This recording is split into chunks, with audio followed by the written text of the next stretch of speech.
Kita wajib sebagai warga negara Indonesia untuk tetap optimis ya. Namun memang tantangannya besar sekali. Ya, kita tuh harus ada reformasi. Saya udah bukan bilang perubahan lagi, tapi reformasi ya, reformasi dari tata kelola migas. Memang kita udah melihat sisi positif dari pemerintah yang lebih fleksibel sekarang, yang lebih bisa bernegosiasi dengan investor-investor untuk memberikan nilai tambah lagi dari sisi keekonomiannya.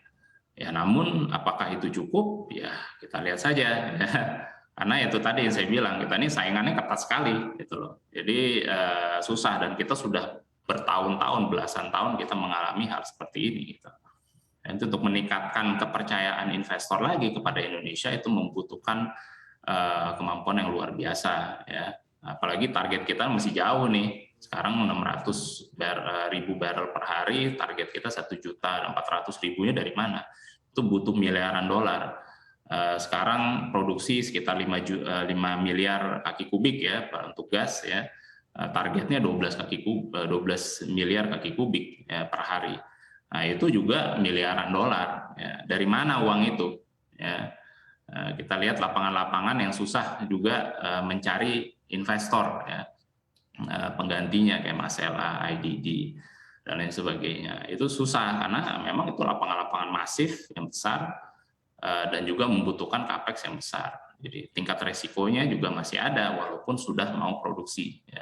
Usai kita melanjutkan perbincangan kita kembali, Anda mengatakan bahwa kita butuh reformasi. Reformasi seperti apa yang Anda maksud? Dan insentif yang diberikan kan sebetulnya sudah banyak. Apakah masih kurang untuk menggenjot produksi, Mas Mose?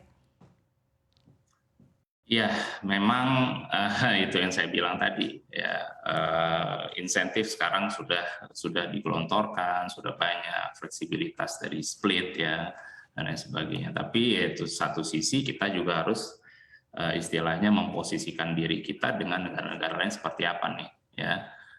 Negara-negara lain juga memberikan insentif ya, apakah mereka lebih banyak memberikan insentifnya dibandingkan kita, ya kita harus survei itu kan, kita lihat seperti apa posisi kita ya, bagaimana kita tata kelola kita ini lebih menarik dibandingkan di negara lain. Jadi nggak cuma hanya reformasi itu, nggak cuma hanya insentif ya, tata kelolanya seperti apa ya. Harus bisa dipermudah, harus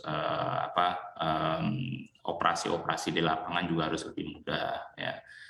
Memang sekarang ini produksi kita ini lebih banyak ke gas ya, dan itu adalah sebenarnya kunci.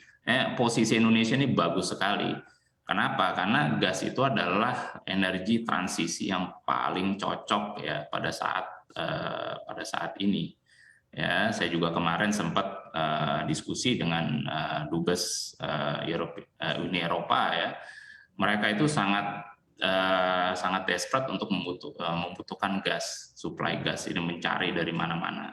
Kenapa? Karena gas ini nggak mudah meningkatkan produksinya seperti itu aja. Salesnya mau meningkat itu ada investasinya, ya harus investasi di infrastrukturnya, nggak cuma di negara penjualnya, tapi negara penerimanya juga harus ada investasi. Jadi dua belah pihak harus bisa berinvestasi. Jadi saya menyarankan misalkan kayak seperti negara-negara di Uni Eropa, kalau mereka memang mau gas dari kita, ya mereka harusnya meningkatkan investasinya. Jadi perusahaan-perusahaan seperti Shell, BP dan lain sebagainya itu harus mereka pertimbangkan kembali, mereka bujuk kembali untuk bagaimana jangan keluar dari Indonesia deh ya, tingkatkan investasinya karena memang saat ini gas ini sedang komoditas yang sedang dicari-cari ya untuk menggantikan suplai dari Rusia ya.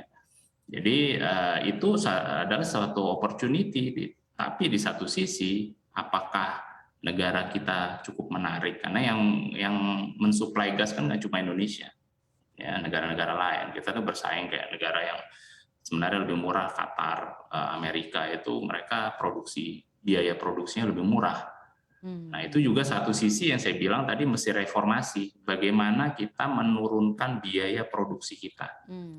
Ya, karena gas kita itu dianggap gasnya masih mahal ya dibandingkan produsen-produsen gas di luar sana. Jadi harga gas kita tuh tidak bisa bersaing.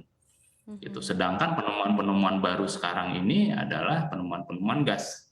Ya, itu yang membuat investor juga akan mempertimbangkan untuk invest ke Indonesia gitu.